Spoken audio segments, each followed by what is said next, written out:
Akhirnya gue punya dua NHK Mark I. Di video kali ini gue bakal jelasin apa alasannya gue beli lagi NHK Mark I. Ini lebih lengkap lagi karena gue bakal jelasin setelah dipakai touring dari Jogja menuju ke Bandung.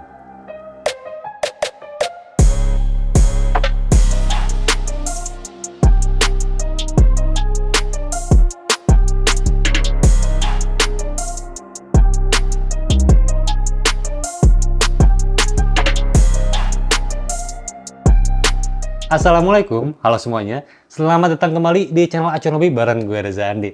Yes, akhirnya setelah beberapa pekan off buat upload video ke YouTube, sekarang gue bikin lagi video soal impresi pemakaian NHK Mark I dari Jogja menuju ke Bandung. Jadi kemarin gue touring ke Dieng dan Jogja bareng sama teman-teman Sadaya Community dari Daya Adicipta Motora Honda. Dan kemarin ngedadak banget waktu perjalanan pulang dari Jogja menuju ke Bandung, gue beli helm NHK Mark I ini.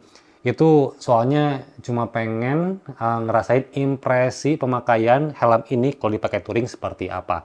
Dan akhirnya gue punya beberapa insight soal helm NHK Mark I ini.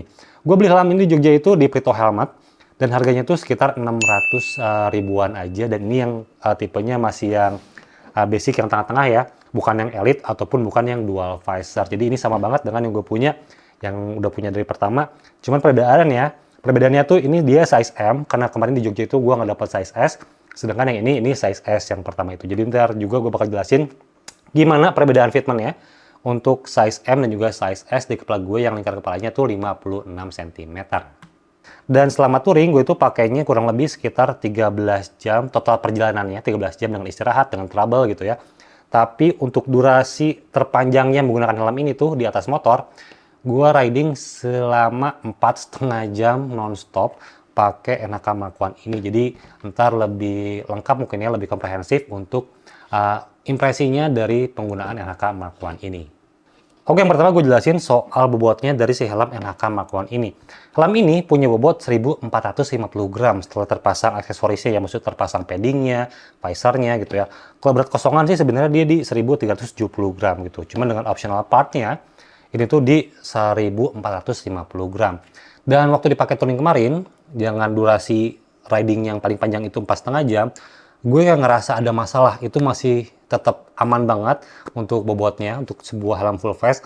Tidak ada proporsi berat ke depan, ke belakang, kiri, ke kanan gitu ya. Itu masih aman banget untuk bobot dari si helm NHK Mark I ini. Jadi overall aman banget buat bobotnya. Semuanya oke lah, jadi nggak bikin pegel walaupun dipakai untuk touring. Itu good point yang pertama dari si NHK Mark I. Lalu yang kedua soal ventilasinya. Kalau misalnya kalian udah pernah nonton review lengkapnya soal helm NHK Mark I ini di Aconobi, gue pernah bilang ini ventilasinya emang optimal banget, dan itu terbukti selama perjalanan kemarin. Itu waktu lagi cuacanya terik, ini ventilasinya ngebantu banget. Padahal dia cuma punya satu single top air fan doang di sini gitu ya. Cuma satu single doang di atas, satu di sini. Dan ini kerasa emang kalau misalnya ngomongin sirkulasi yang dari masuk keluar, gue nggak ngerasa itu mengalir dengan cepat gitu ya. Tapi intake-nya itu juara sih. Jadi itu ngebantu juga, sangat membantu lah sebenarnya. Nggak cuma ngebantu doang, ngebantu buat ngademin kepala di Yogyakarta yang emang panasnya kemarin mantap sih ya. Dan itu oke sirkulasi dari helm NHK Mark I ini. Dan poin yang ketiga yaitu soal visibilitas dari si visornya. Kalau ngomongin visornya doang nih ya, ini gue nggak ada masalah. Visornya enak buat RHD lens ini kepake banget siang ataupun malam. Walaupun emang kalau misalnya pakai yang lebih gelap lagi, mungkin lebih membantu. Cuman buat gue pribadi, dengan kegelapan RHD lens ini yang masuknya ke light smoke gitu ya, ini sangat-sangat cukup kalau buat gue. Dan kalau misalnya sangat silau, gue mendingan prefer pakai sunglasses aja dibandingkan pakai sun visor sebenarnya gitu. Jadi ini oke. Sistem penguncian juga oke, walaupun dia konvensional sistem pengunciannya. Dan yang jadi highlight point gue itu soal angle-nya atau visibilitasnya luas atau tidak. Dan helm ini sebenarnya dia nggak punya visibilitas yang sangat luas, tapi cukup gitu ya. Jadi dia tuh untuk horizontal view-nya, untuk kiri kanannya, ataupun atas bawahnya, untuk vertical view-nya, dia emang tidak terlalu luas. Jadi kalau misalnya pakai helm ini buat touring ataupun sehari-hari, kalian harus lebih aware buat melihat kanan kiri. Perlu sedikit menengok gitu ya untuk melihat ke kanan ataupun ke kiri. Kalau misalnya ada blind spot atau apapun itu di belakang kita, itu harus ada effort sedikit menggerakkan kepala kita. Tapi kalau ngomongin soal fokus berkendara, ini masih aman banget. Jadi kemarin gue ngelewatin jalan-jalan yang berliku, banyak tikungan, dan 100% gue masih bisa fokus ngelihat tikungannya, ngelihat apex dan lain-lainnya. Ini masih aman banget dengan ukuran visor dari si NHK Mark I ini. Jadi ya kalau misalnya lebih luas, lebih baik, tapi segini pun masih dirasa cukup sih. Itu aja untuk poinnya soal angle view dari si helm ini. Lalu yang keempat ngebahas soal noise-nya. Untuk noise-nya ataupun kebisingan yang muncul, sebenarnya dia muncul kebisingan waktu di kecepatannya 60 km per jam.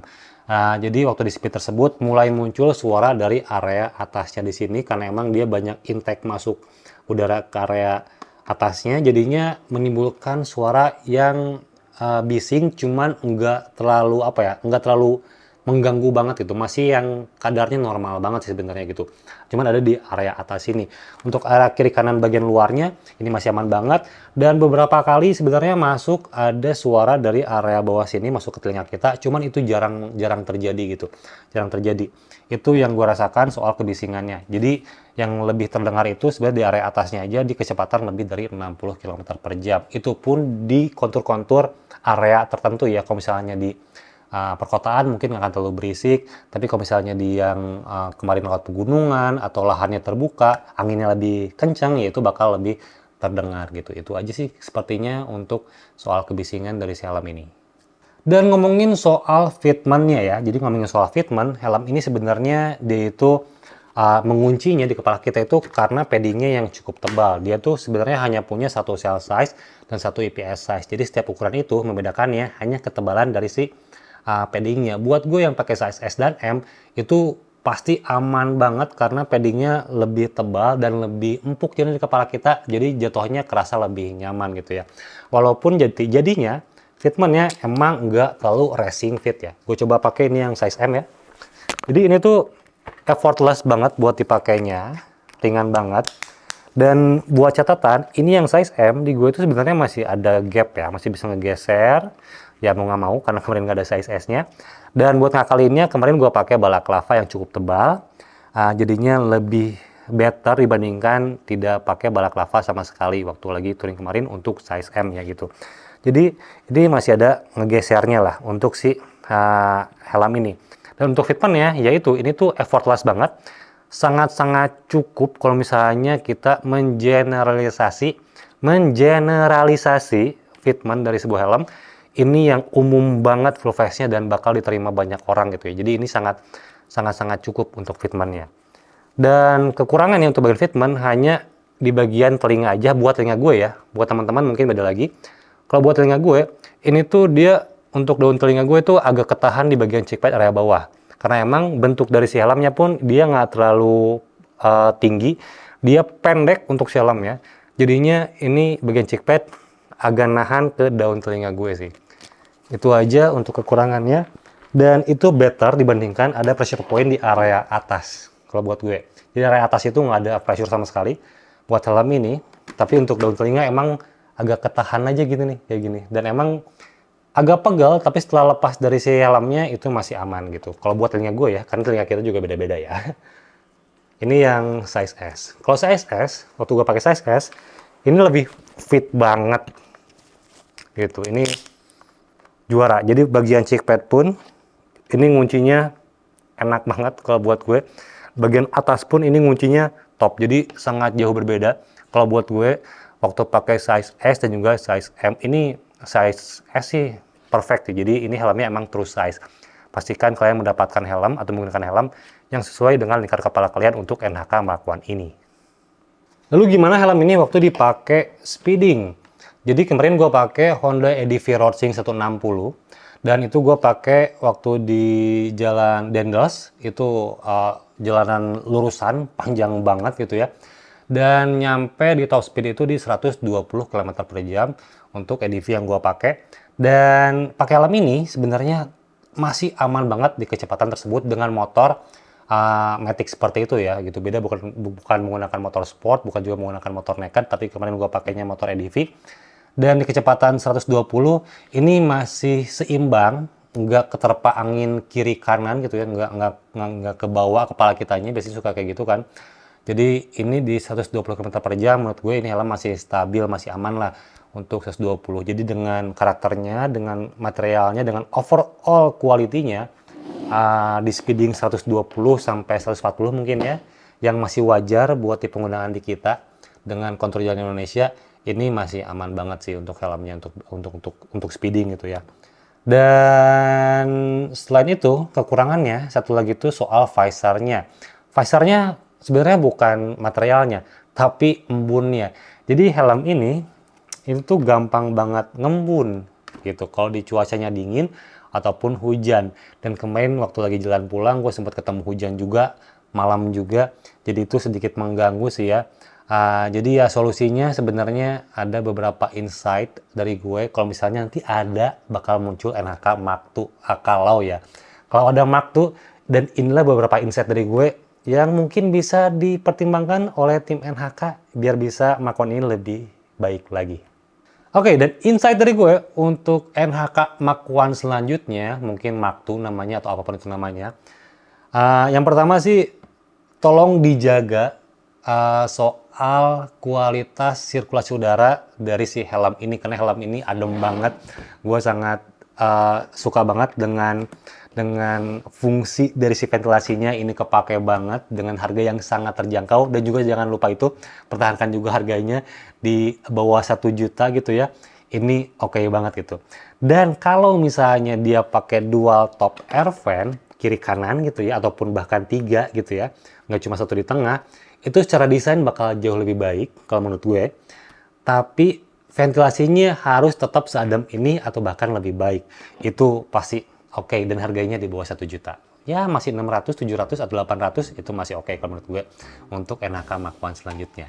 Oke, dan poin yang kedua, bobotnya ini juga sangat ideal buat sebuah helm full face di 1450 gram. Mungkin yang double visor tuh di 1500-an ya. Cuman single visor lebih oke lagi lah, cukup lah single visor lah. Dengan bobot masih segini di 1450. Tapi kalau misalnya ada perbedaan bentuk nantinya di yang seri selanjutnya, mungkin bakal sedikit lebih berat. Karena mungkin nanti bakal ada tambahan material atau apapun itu. Tapi ya akan jauh beda lah, masih di 1400 sampai ke 1500 gram, itu masih aman banget buat sebuah helm full face. Itu oke dari Mark I. Dan yang ketiga, insight-nya untuk Mark I yang selanjutnya, kalau visibilitasnya lebih luas lagi, itu bakal jauh lebih baik lagi. Atau mungkin bisa pakai yang visornya NHK GPR Tech tapi dipakai di seri Mark I selanjutnya, itu juara sih itu, karena itu kan helm buat race, jadi pasti visibilitasnya sangat luas, vertikal ataupun horizontal view-nya. Jadi kalau misalnya Mark I selanjutnya bisa pakai visor GPR Tech, itu juara sih, itu juara. Dan yang terakhir, ya itu yang tadi, kalau misalnya pakai GPR Tech bisa pakai push pin, tapi kalaupun nggak pakai visor GPR Tech, untuk Mark I selanjutnya mungkin bakal sangat menguntungkan buat pengendaranya kalau misalnya ada push pin untuk memasang anti fog yang kompatibel dengan pin lock biasanya gitu. Jadi bisa pasang anti fog, bukan yang universal, dan itu bakal ngebantu banget. Jadi helm ini bakal naik kelas, bukan cuma untuk casual harian, tapi bisa dipakai untuk touring dengan harga yang terjangkau juga gitu. Jadi itulah insight dari gue dan beberapa impresi setelah dipakai touring kemarin soal NHK Mark I ini. Dan ya akhirnya gue punya 2 helm ini, tapi buat gue tetap yang size S yang bakal terus dipakai karena ini fitmentnya lebih cocok, lebih pas banget. Dan ya gue suka banget sama fitment Mark I ini dengan harganya yang cukup terjangkau. Dan sekian review dari gue untuk NHK Mark I ini, mudah-mudahan bisa bermanfaat, bisa membantu teman-teman semua yang emang lagi mempertimbangkan buat meminang helm NHK Mark I ini. Terima kasih supportnya sejauh ini untuk Aconobi. Terima kasih juga untuk segala doanya. Terima kasih untuk menonton sampai ke akhir video. Dan sampai jumpa di video berikutnya. Gue Rizandi dari Aconobi. Wassalamualaikum warahmatullahi wabarakatuh.